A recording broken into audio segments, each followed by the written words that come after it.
In 1258, Baghdad was not merely a city, it was the incandescent heart of the Islamic world, a beacon of knowledge, culture, and power for half a millennium. Founded in 762 by Caliph al-Mansur, it had grown into the global epicenter of scholarship during the Islamic Golden Age.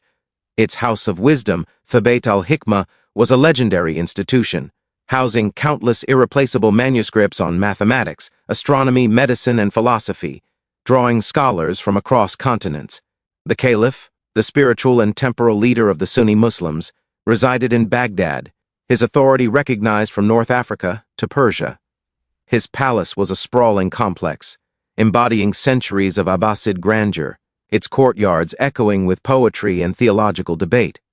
Yet, beneath this veneer of unparalleled sophistication lay a tragic underestimation of a rising, ruthless power from the east, the Mongol Empire. The Mongols, a force of nature personified, had swept out of the Central Asian steppes under the formidable leadership of Genghis Khan in the early 13th century.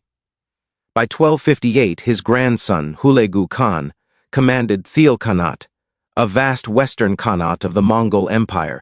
Hulagu's mission, dictated by his brother, the great Khan Mongke, was simple yet terrifyingly ambitious: subjugate or annihilate all remaining Islamic states.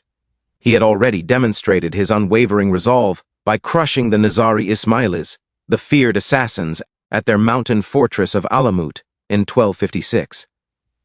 Baghdad was next. Hulagu had an estimated army of 150,000 men, a multi-ethnic, multi-religious force that included contingents from Georgia and Armenia, as well as Chinese siege engineers. Against this devastating military machine, Caliph al-Mustasim, the 37th and final Abbasid Caliph, possessed a pitifully small and ill-prepared defense.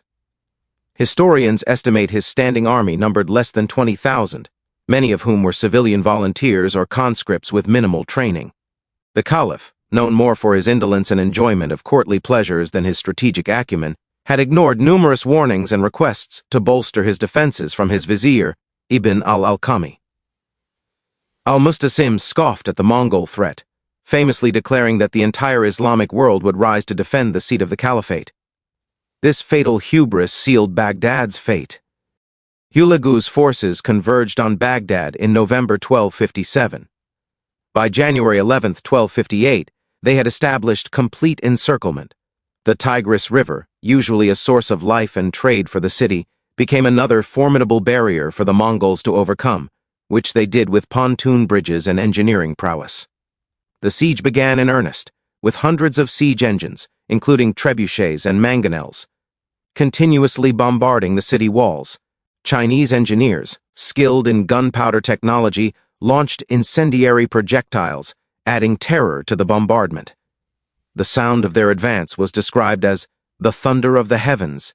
Initial skirmishes saw the caliph's small army attempting desperate sallies, only to be cut down by the disciplined, overwhelming Mongol cavalry. The Tigris, once Baghdad's lifeline, became its death trap. A critical moment occurred when Mongol engineers breached the dikes and flood canals, deliberately flooding the ground behind the caliph's defensive lines, trapping thousands of his soldiers, who were then massacred. The psychological impact of this maneuver was immense. It signaled the total collapse of any organized resistance. On February 10, 1258, after a mere 12 days of relentless siege, Baghdad surrendered. The gates of the city, which had stood for nearly 500 years, opened to the Mongol hordes. What followed was an unleashing of untold savagery, a systematic destruction unparalleled in its brutality, even by the Mongols' own fearsome standards. The Caliph al-Mustasim, along with his entire immediate family and several hundred of his highest-ranking officials, were summoned to Hulagu's camp.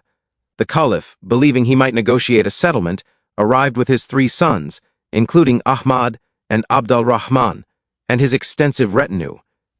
He was greeted not with diplomacy, but with dismissive contempt. Hulagu demanded to know why al-Mustasim had failed to reinforce his city or accept his earlier terms of surrender. The Caliph, now stripped of all dignity and power, could only stammer weak justifications. The true horror began almost immediately after the Caliph's arrival at the Mongol camp. Hulagu, ever the pragmatist and deeply superstitious, faced a unique dilemma. Mongol tradition held that royal blood, especially that of a sovereign, should not be spilled directly onto the earth. Doing so was believed to anger the heavens, invite divine retribution, and bring ill omens. This tradition was not out of compassion but rooted in fear of spiritual contamination and the desire to avoid bad luck. However, Al-Mustasim was not just any king, he was the caliph, the commander of the faithful, a descendant of the Prophet Muhammad through his uncle Abbas. His blood was considered even more sacred, more potent. Thus, Hulagu devised a method of execution that was both macabre and historically unique. On February 20th, 1258, 10 days after Baghdad's surrender, Al-Mustasim was executed.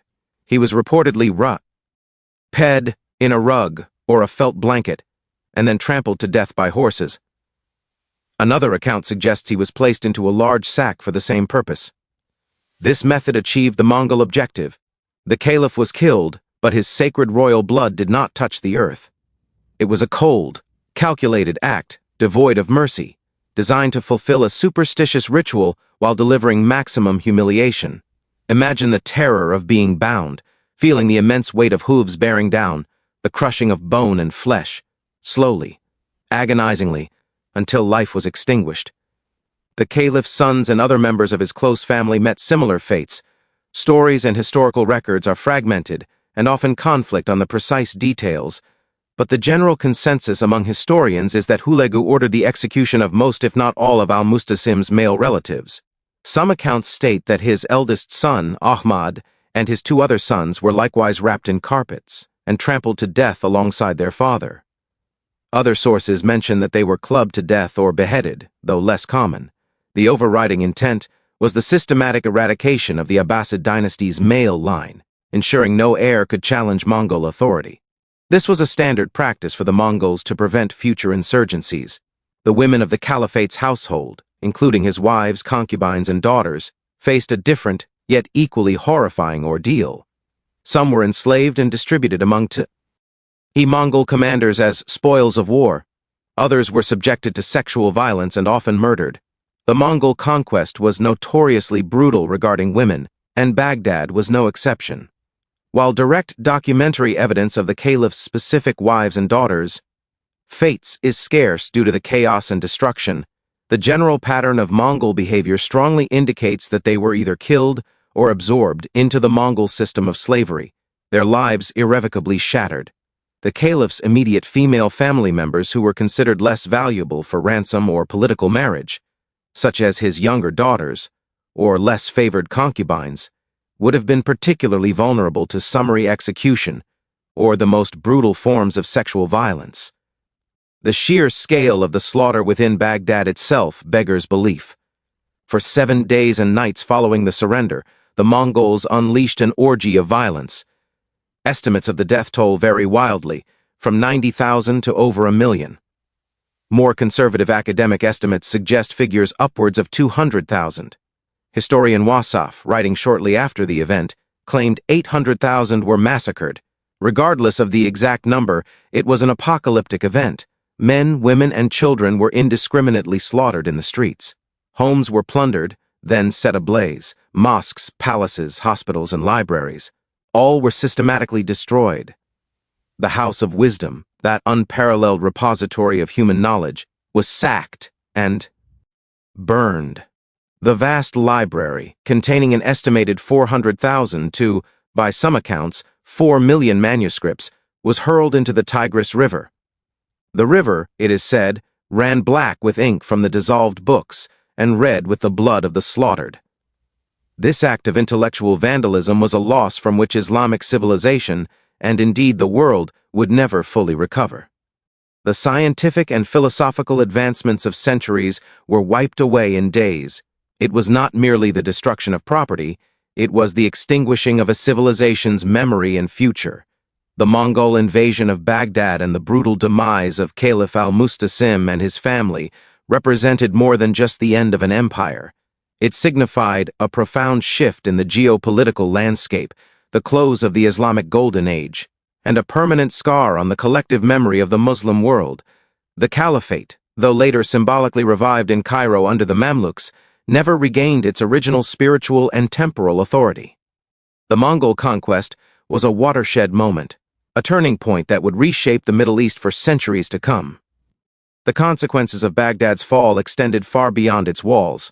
Trade routes were disrupted, agricultural lands devastated, and populations decimated.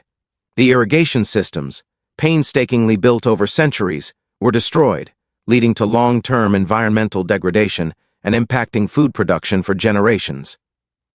The cultural and scientific leadership of the Islamic world, which had shone so brightly from Baghdad, was shattered. It created a power vacuum that would eventually lead to the rise of new regional powers, but not before plunging the region into an era of instability and chaos. Hulagu, seemingly unburdened by the immense suffering he had wrought, eventually retreated from Baghdad. His campaign, however, continued. He moved west toward Syria and Egypt, threatening the remaining Islamic strongholds. However, his westward advance was ultimately checked by the Mamluks of Egypt at the Battle of Ain Jalut in 1260, a rare and pivotal Mongol defeat that prevented their complete subjugation of the entire Middle East and North Africa. This Mamluk victory is often seen as historically critical in saving Islamic civilization from total annihilation by the Mongols, though it was unable to undo the devastation already inflicted upon cities like Baghdad. The story of the Abbasid Caliph and his family serves as a grim example of the Mongols' strategic brutality and their effective use of terror. Their tactics were designed not just to conquer, but to completely dismantle existing power structures and instill abject fear, ensuring that no future rebellion would dare challenge their dominion. The trampling of the Caliph, the systemic execution of his male heirs, and the enslavement or murder of his female relatives were all components of this calculated policy of annihilation. It was a complete and utter destruction of a dynasty and its legacy. The historical accounts, often gleaned from Persian chroniclers who themselves experienced the Mongol brutality firsthand, paint a horrifying picture. Rashid al-Din Hamadani, a vizier and historian in the Ilkhanate court less than 50 years after the events, provided some of the most detailed and harrowing descriptions in his Jami al-Tawarikh, or Compendium of Chronicles. His work confirms the immense bloodshed, the destruction of libraries, and the contempt with which the Mongols treated the Caliph. Ibn Kathir, another prominent historian, also recounted the horrors in his chronicle, emphasizing the desecration of sacred places and the unprecedented scale of the massacre. These accounts, while perhaps exaggerated in numbers for dramatic effect, are consistent in their description of the systematic and horrific nature of the Mongol conquest. The narrative of Baghdad's fall is not just a tale of military conquest, it is a profound historical lesson about the fragility of civilization and the catastrophic consequences of political complacency in the face of overwhelming threat. The Caliph al-Mustasim's inaction and underestimation of Hulagu's resolve were pivotal to his family's and his city's tragic end. His belief in the invincibility of Baghdad, rooted in centuries of prestige, proved to be a fatal delusion. The Mongol siege was short, but its aftermath was prolonged, devastating, and irreversible. The Caliph's personal fate, wrapped in a rug and tram, stands out as particularly barbaric. It was a deliberate act of dehumanization, stripping the spiritual leader of millions of Muslims of his final dignity, turning his death into a grotesque spectacle. This method underscored the Mongols' message: no one, not even the Caliph, was sacred or immune from their wrath. It was a clear demonstration of absolute power and utter contempt for the traditions and sanctity of their enemies. This type of execution was reserved for those of high status, whom the Mongols wished to particularly humiliate while adhering to their own superstitions. The destruction of the Abbasid dynasty was total. The line of caliphs that began with Abu al-Abbas al-Safa in the 8th century, descendants of the Prophet's uncle, abruptly ended in the dust and blood of Baghdad. The fall of Baghdad in 1258 is one of the most vividly remembered and traumatic events in Islamic history, serving as a powerful reminder of existential vulnerability. It underscores not only the incredible destructive power of the Mongol Empire, but also the intellectual and cultural richness that was lost, swept away in a torrent of blood and flames, leaving behind a legacy of pain and an unfillable void for generations. The Mongols under Hulagu did not just defeat the Caliph, They obliterated him and everything he represented, leaving an indelible mark on the historical consciousness of the world. The royal family perished, the city was razed, and an era concluded in the most brutal fashion imaginable. Their fate was a meticulous, brutal, and calculated annihilation, far surpassing typical battlefield casualties, designed to terminate a dynasty and decimate a civilization beyond recovery. The horror of Baghdad in 1258 extended to every facet of life. The grand mosques that dotted the city, once centers of devotion and learning, were ransacked, their ornate decorations defaced, and their libraries burned. The Mustansiriya Madrasa, completed in 1233, another architectural and academic marvel, suffered extensive damage, though it was eventually rebuilt. Hospitals, which had been pioneers in medical science, were stripped of their instruments and remedies. Markets, once bustling with goods from across the known world, became sites of plunder and terror. The smell of burning flesh and rotting corpses permeated the air for weeks. Surviving residents who attempted to hide were often discovered and killed. Those who were spared might endure starvation or slavery. The social fabric of Baghdad disintegrated. Families were torn apart, their members scattered or killed. The city's sophisticated administrative structure, its judiciary, its police, and its complex system of public works collapsed. This chaos invited disease. The unburied bodies in the streets soon led to outbreaks of plague and other illnesses, further decimating the surviving population. The Mongol policy of leaving a trail of destruction was not merely incidental, it was a deliberate strategy to break the will of any potential future resistance. The memory of Baghdad's devastation was intended to serve as a chilling warning to all who might consider defying the Mongol Khans. It is crucial to understand that Hulagu's campaign was not driven by religious fanaticism, but by political ambition and the Mongol imperial ideology of universal dominion. Islam was simply another obstacle to be crushed. He sought to extend the Mongol Empire's reach to the westernmost limits, and the Caliphate, with its vast spiritual and temporal influence, stood directly in his path. The destruction of the Caliph and his family was a political statement of absolute authority, demonstrating that no power, whether earthly or divine, could withstand the might of the great Khan. The treatment of Caliph al-Mustasim was unique even within the Mongol chronicles of conquest.